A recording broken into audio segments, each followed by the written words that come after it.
Hello everyone. Market में क्या rally दिखाई दे रही है फिलहाल कुछ दिनों से।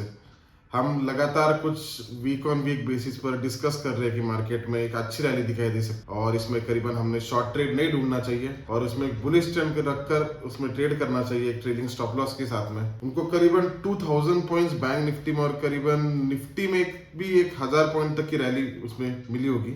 अभी जिन्होंने इस ट्रेंड के साथ नहीं रहे या फिर ट्रेंड के अगेंस्ट में ट्रेड लेने की कोशिश की या फिर इसमें शॉर्ट ट्रेड ढूंढने की कोशिश की, जो अगेंस्ट द ट्रेंड जो होता है ट्रेड, तो वैसे कुछ करने की जिन्होंने कोशिश की तो उसमें उनको काफी लॉसेस हुए होंगे। और लगातार हमारा जो डिस्कशन चल रहा था कि जो ट्रेंड अभी चल रहा है तो ट्रेंड के साथ में ही रहना चाहिए, क्योंकि मार्केट के साथ में अगर रहेंगे तो ही मार्केट उसमें से हमें प्रॉफिट्स देगा और अगर उसके अगेंस्ट रहेंगे तो वो तो जीत तो नहीं पाएंगे लेकिन उसमें हमारे लॉसेस हो जाएंगे। और करीबन कुछ लोगों का ये भी हुआ कि जो फोमो जो होता है, फियर ऑफ मिसिंग आउट, मतलब कि रैली अगर दिख रही है लेकिन कुछ लोगों ने ट्रेड उसमें नहीं लिया है तो उन्हें लगता है कि चलो कुछ नीचे आएगा फिर हम इसमें एंटर करेंगे, और मार्केट ने वो अपॉर्चुनिटी किसी को दी ही नहीं है। मार्केट ने एक वन साइड रैली दी है और इस गड़बड़ी में कुछ लोगों का क्या हो गया है कि अरे सब लोगों को प्रॉफिट्स हो रहे हैं, हमने ट्रेड नहीं लिया तो हम किसी भी पॉइंट पर उनकी एंट्री उसमें हो रही है। तो मुझे ऐसा लगता है कि वैसे नहीं करना चाहिए। ठीक है, मार्केट ने ट्रेंड दिया है, उसमें मेजर लोगों के अच्छे प्रॉफिट्स हुए और जिन लोगों के नहीं भी हुए तो कुछ दिक्कत नहीं। मार्केट डेली ओपन होता है, डेली किसी ना किसी डायरेक्शन में जाता है, लेकिन आपको आपके जो प्रिंसिपल्स है उसको फॉलो करके ही इसमें पैसे कमा सकते हो लॉन्ग टर्म के लिए। और खुद की अजम्पशन जितने कम हो गए कि मार्केट इस डायरेक्शन में जाएगा उस डायरेक्शन में जाएगा, और उसको अज्यूम करने से अच्छा मार्केट के साथ में जितना आप रहोगे उतना ही बेहतर रहेगा। अभी जो रेट कट्स की बात थी, अन्य काफी चीजें थी जिनके वजह से मार्केट में ये बुलिश रैली दिखाई दी या फिर जो मार्केट को सपोर्ट कर रहे थे, जैसे यूएस का जो इंटरेस्ट रेट्स का जो डर था वो खत्म हो चुका है। अभी रेट कट्स बहुत जल्द शुरू हो सकते हैं यूएस मार्केट्स में, लेकिन अभी रिस्क मैनेजमेंट आपकी सही क्यों चाहिए, उसका रीजन ये है क्योंकि मार्केट अभी काफी बढ़ चुका है। तो इसमें अगर कुछ न्यूज आ जाती है तो उसमें कुछ हद तक करेक्शन भी दिखाई दे सकता है। तो इस करेक्शन में बड़े लॉसेस नहीं होने चाहिए और आप मार्केट में टिके हुए रहने चाहिए। इसके लिए मेजरली जो है कि आपको रिस्क पता चाहिए कि इस लेवल के नीचे ही मुझे स्क्वायर ऑफ करना है तो उसमें मैक्सिमम मेरा लॉस कितना होगा, या फिर इस लेवल तक मैं बुकिंग करूंगा तो इसमें मेरा मैक्सिमम प्रॉफिट कितना होगा।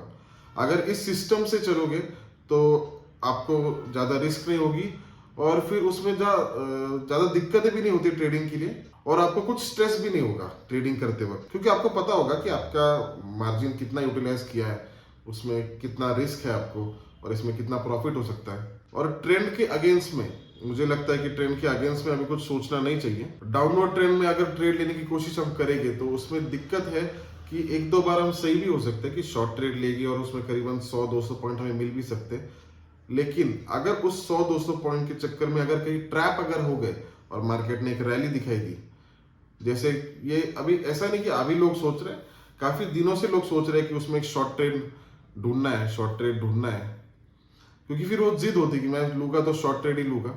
लेकिन हमारा जो फोकस चाहिए वो ये चाहिए कि इसमें से प्रॉफिट्स होने चाहिए, ना कि ये कि हमारे हिसाब से, हमारे जिद के हिसाब से कि नहीं मार्केट ने इतनी बड़ी रैली क्यों दे दी बिना हमें पूछे, तो उसके हिसाब से ही मार्केट, तो ऐसी जिद नहीं रखनी चाहिए और ट्रेंड के हिसाब से चलना चाहिए। तो देखते हैं आने वाले सप्ताह में मार्केट किस डायरेक्शन में जा सकता है। वही निफ्टी में अगर देखा जाए तो ये 15 मिनट्स के टाइम फ्रेम में ये दिखाई दे रहा है कि निफ्टी का जब गैप अप भी अगर हो रहा है तो गैप अप के बाद वो उस लेवल को जो भी उसका उस पहला जो कैंडल हो रहा है 15 मिनट्स का उसके लो को भी वो नहीं कर रहा है और उसके ऊपर ही वो सस्टेन हो रहा है। यहाँ पर अगर देखा जाए तो यहाँ पर भी ये लो के बाद उसने उसके नीचे कभी ब्रीच नहीं किया और ऊपर के साइड पे ही रहा। वापस यहाँ पर भी इसका जो लो था उसको वापस उसने कभी टच नहीं किया और ऊपर के साइड पे ही रहा। तो निफ्टी काफी स्ट्रांग दिखाई दे रही है। वन डे टाइम फ्रेम में अगर देखा जाए तो पहले हमारा जैसे डिस्कशन होता था कि ये रेजिस्टेंस है, ये सपोर्ट है, अपने पास पिछला जो हिस्टोरिकल डेटा होता है, प्राइस एक्शन होता है, तो प्राइस एक्शन को देखते हुए हम डिसीजन लेते हैं कि किस लेवल पर सपोर्ट हो सकता है या फिर किस लेवल पर रेजिस्टेंस हो सकता है। जैसे कि ये जो सपोर्ट है हमने तभी डिस्कस किया था कि यहाँ पर ये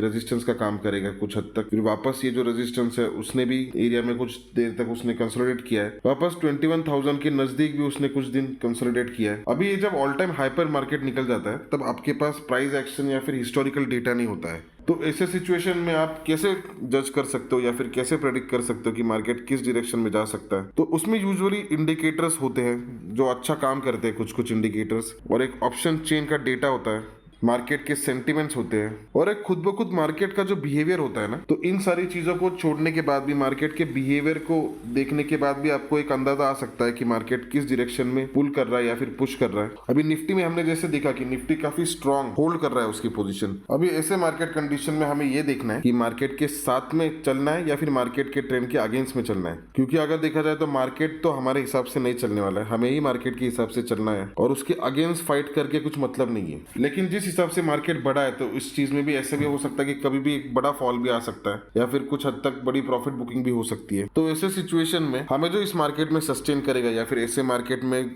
ऐसे क्यों होता है कि काफी लोग पैसे नहीं कमा सकते और काफी लोगों के लॉसेस भी हो जाते हैं, क्योंकि वो ट्रेंड के अगेंस्ट में काम करना होता है या फिर उनका जो रिस्क मैनेजमेंट होता है वो सही तरीके से नहीं होता है। तो इसमें मेजरली जो पार्ट रहेगा उसका आपको रिस्क मैनेजमेंट का रहेगा। अगर आपको आपका लॉस पता होगा तो फिर उसमें कुछ दिक्कत नहीं होगी आपको। और जो इंटरडे ट्रेडर्स है, अभी मुझे ऐसे नहीं लगता कि उन्होंने कैरी फॉरवर्ड में ट्रेड रखने चाहिए। ओवरनाइट की जो रिस्क है, अभी ओवरनाइट की रिस्क अभी अगर नहीं लेते तो वही बेहतर रहेगा। अभी एक ऐसा मानना है कि चलो मार्केट अभी 15,000 तक आएगा, 17,000 तक आएगा, तो क्या वो पॉसिबल है? तो पॉसिबल नहीं है। अभी काफी लोग रुके हुए होते हैं कि इतना मार्केट बढ़ गया है तो अभी इसमें 4-5 हजार तक फॉल होगा या फिर ऐसे कुछ सिचुएशंस होंगे। तो ऐसे सिचुएशन पॉसिबल नहीं होते ज़्यादा करके, जब तक कि कुछ बड़ी न्यूज़ नहीं आ जाती, दिक्कतें जब तक नहीं आती तब तक ऐसा सिचुएशन नहीं आता है। और मेजरली जो लोगों के डर जो होता है ऐसे मार्केट में, कि जो फोमो जो होता है, ये मतलब फियर ऑफ मिसिंग आउट, मतलब ये होता है कि अरे यार सब लोग पैसे कमा रहे हैं, हम इसमें नहीं है, हमने इसको ट्रेड में नहीं पकड़ा है। तो उसके कारण फिर घाई गड़बड़ी में क्या होता है कि किसी भी प्राइस पर एंट्री कर देते हैं, रिस्क मैनेजमेंट सही से नहीं होता है और उसमें फिर कुछ लोगों को काफ़ी लॉसेस भी हो सकते हैं। तो जैसे पिछला डिस्कशन हमारा होता था, अगर आपने नहीं भी ये रैली ले पाई होगी तो भी कोई दिक्कत ही नहीं होती, आराम से काम करना है, मार्केट तो चलने ही वाला है। और मेजरली जो आपका रिस्क है वो आपको इस मार्केट में भी पता होनी चाहिए। अगर आपको पता है कि मैं इस लेवल के नीचे मैं स्क्वायर ऑफ करने वाला हूँ और इस लेवल तक मेरा प्रॉफिट बुकिंग होगा, तो उसमें ऐसे मार्केट में या किसी मार्केट में आपको कुछ भी दिक्कत नहीं होगी। आने वाले वीक में मार्केट कैसे हो सकता है उसको अभी हम डिस्कस करेंगे। तो मुझे ऐसे लगता है कि अभी जो मार्केट में 21,200 एक स्ट्रॉन्ग लेवल दिखाई दे रही है, तो मुझे ऐसे लगता है कि अभी फिलहाल जो स्टॉप लॉस रखना चाहिए वो 21,200 रखना चाहिए। अगर 200 को क्रॉस होती है तो शायद वो 21,000 तक भी जा सकती है। अभी इस मार्केट में अगर छोटे स्टॉप लॉस आप रखोगे इंट्राडे में, तो वो ऐसे उसके काफ़ी चांसेस है कि आप वो स्टॉप लॉस आपके ट्रिगर होते रहेंगे और आपके फेवर के डायरेक्शन में जाने के बावजूद भी मार्केट में आपको उसमें प्रॉफिट्स ना मिले। तो मैं इसमें 21,200 का स्टॉप लॉस रखूंगा और बड़े टारगेट्स ना रखते हुए, जैसे पिछले वीक में हमने डिस्कस किया था कि उसको ट्रेलिंग स्टॉप लॉस रखेंगे और कंटिन्यू रखेंगे, एक बड़ी रैली उसमें मिल सकती है। वैसे इस वीक में मुझे नहीं लगता कि उसी स्ट्रेटेजी के हिसाब से काम करना पड़ेगा। 21,200 का स्टॉप लॉस रखकर मुझे ऐसा लगता है कि एवरी 100 या एवरी 150 पॉइंट्स पर मार्केट में प्रॉफिट बुक कर लेने चाहिए। अभी अगर कोई डिप मिलता है तो उसमें बाय करना चाहिए और आपकी जो स्टॉप लॉस की लेवल रखनी चाहिए, मुझे ऐसे लगता है कि वो 21,200 चाहिए। और जब तक इसको ब्रेक नहीं करता तब तक मुझे ऐसे लगता है कि मार्केट में नेगेटिव सेंटिमेंट्स या नेगेटिव कुछ ट्रेंड नहीं आना चाहिए। तो अगले वीक में मैं करीबन ऐसे करूंगा कि जैसे ही मुझे डिप मिलता है तो उसमें मैं बाय करने की कोशिश करूंगा और 100 to 150 पॉइंट्स पर प्रॉफिट बुकिंग करने के बाद वेट करूंगा। अगर ट्रेंड नहीं मिलता है या फिर ट्रेड नहीं मिलता है तो कोई दिक्कत नहीं है, उस दिन ट्रेड नहीं करूंगा। लेकिन जैसे ही वापस कुछ हद तक डिप मिलेगा तो उसमें एक बाय करने के बाद वापस 100 to 150 पॉइंट्स तक मैं रुकूंगा और उसमें एक प्रॉफिट, छोटे प्रॉफिट्स लेते रहूंगा। इस वीक में मैं वैसे नहीं करूंगा जो मेरे पिछले वीक में मेरी स्ट्रैटेजी थी कि मुझे ट्रेलिंग स्टॉप लॉस रखकर एक बड़ी रैली आ सकती तो रैली में पूरा प्रॉफिट लेने की कोशिश करूंगा। लेकिन अभी कुछ हद तक 100-150 पॉइंट्स में मैं प्रॉफिट बुक करते रहूंगा और एक डिप के बाद मैं अपना नया ट्रेड बनाऊंगा और जब तक करीबन 22,000 निफ्टी नहीं पहुंचती तब तक ये सेम स्ट्रैटेजी में मैं काम करूंगा। अभी हम देखेंगे कि बैंक निफ्टी में कैसे हो सकता है और किस हिसाब से हम उसमें काम कर सकते हैं। अभी निफ्टी जिस हिसाब से स्ट्रांग दिख रहा है उस हिसाब से बैंक निफ्टी में उतनी स्ट्रेंथ नहीं दिखाई दे रही है। बैंक निफ्टी भी अभी भी स्ट्रांग ही है, लेकिन जो स्ट्रेंथ निफ्टी में दिखाई दे रही है उतनी बैंक निफ्टी में नहीं दिखाई दे रही है। करीबन बैंक निफ्टी में डेली एक लो लेवल का एक अपॉर्चुनिटी आपको मिल रहा है। ये हमारी 15 मिनट्स की टाइम फ्रेम है और यहाँ पर भी अगर देखा जाए तो करीबन इस लेवल से इस लेवल तक बैंक निफ्टी ने एक फॉल दिखाई दिया। करीबन फ्राइडे को इस ओपन के बाद करीबन इस लेवल तक बैंक निफ्टी वापस आई है। तो बैंक निफ्टी में करीबन अपॉर्चुनिटीज डाउनवर्ड साइड में दिखाई दे रही है और उसके बाद में वो एक अपर ट्रेंड बना रही है। तो बैंक निफ्टी में भी करीबन अगले वीक में मैं इस तरीके से काम करूंगा कि बड़े पोजीशन नहीं बनाऊंगा और कैरी फॉरवर्ड मैं अभी फिलहाल तो नहीं करूंगा, क्योंकि डेली चांसेस, डेली इंट्राडे में भी मार्केट एक अपॉर्चुनिटी मिल रही है, और अगर अपॉर्चुनिटी मिल रही है तो कैरी फॉरवर्ड का रिस्क क्यों लेना है। अगर कुछ न्यूज आ जाती है या फिर कुछ बड़ा फॉल हो जाता है तो उसमें ट्रैप होने के भी काफी चांसेस होते हैं। तो फिलहाल मैं कैरी फॉरवर्ड तो नहीं सोच रहा हूँ। और बैंक निफ्टी में भी करीबन जैसे पिछले वीक में हमने डिस्कस किया था कि मैं अभी ये बड़ी रैली ट्रेलिंग स्टॉप लॉस के साथ में इस बड़ी रैली की लेने की कोशिश करूंगा, और उसी तरह से मार्केट में रैली भी हुई है। लेकिन इस वीक में करीबन मेरी वो सोच नहीं रहेगी, मैं करीबन डिप्स के लिए बैंक निफ्टी में रुकूंगा। अगर बैंक निफ्टी मुझे कभी 100 पॉइंट्स या 200 पॉइंट्स की भी अगर डिप मिलती है, और डिप मिलने के बाद कि हमें कैसे पता चलेगा कि ये डिप है और यहाँ से मार्केट और नीचे नहीं जाएगा, तो मैं इसके लिए इस वक्त के लिए रुकूंगा कि अगर डिप होने के बाद अगर मार्केट 4 से 5 15 मिनट्स के कैंडल उसी एरिया में बना रही है, तो करीबन इसका जो लो रहेगा, इस कैंडल का जो लो रहेगा वो मेरा स्टॉप लॉस रहेगा, और फिर मैं उसको बाय करूंगा। और करीबन 200 to 250 पॉइंट्स की मेरा टारगेट रहेगा, और जैसे प्रॉफिट मिलता है तो मैं उस प्रॉफिट को लेके वॉच करूंगा। अगर सेकंड अपॉर्चुनिटी मिलती है डिप के लिए तो ही मैं ट्रेड करूंगा, नहीं तो फिर मैं इस मार्केट में ट्रेड नहीं करूंगा। अभी मार्केट बैंक निफ्टी में जब तक इस लेवल को नहीं तोड़ता है तब तक मार्केट में नहीं मानूंगा कि वो नेगेटिव हो चुका है। लेकिन अगर वो लेवल अगर देखी जाए तो लेवल काफी दूर है, तो इतना बड़ा स्टॉप लॉस हम रख सकते हैं क्या? तो नहीं रख सकते। तो पोजीशनल ट्रेड मैं अवॉइड करूंगा और इंट्राडे में डिप्स के मौके ढूंढने की कोशिश करूंगा। और जैसे डिप मिलता है, और मैंने जैसे ही कहा कि 15 मिनट्स टाइम फ्रेम में अगर कुछ कंसोलिडेशन दिखता है तो उस लेवल को बाय कर करीबन 200 पॉइंट्स या 150 पॉइंट्स तक का मैं होल्ड करूंगा। वो निर्भर करता है अभी पर कि उनका कैपिटल कितना है और उन कैपिटल में कितने तक वो होल्ड कर सकते हैं या फिर कितना उनका एक्सपेक्टेशन है मार्केट से। लेकिन अभी इमीडिएटली मैं शॉर्ट पोजीशन तो नहीं ढूंढने की कोशिश करूंगा। शायद वो शॉर्ट पोजीशन मिल भी जाए, एक दो बार अगर शॉर्ट पोजीशन मिल भी जाएगी कि 100-150 पॉइंट्स का आपको प्रॉफिट होगा।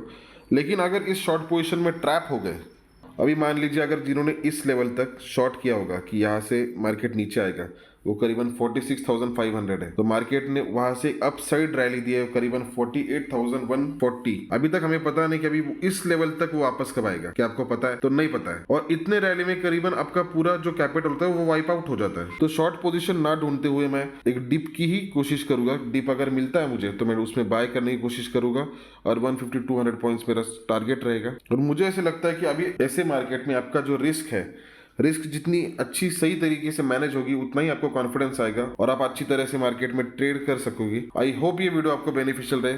धन्यवाद।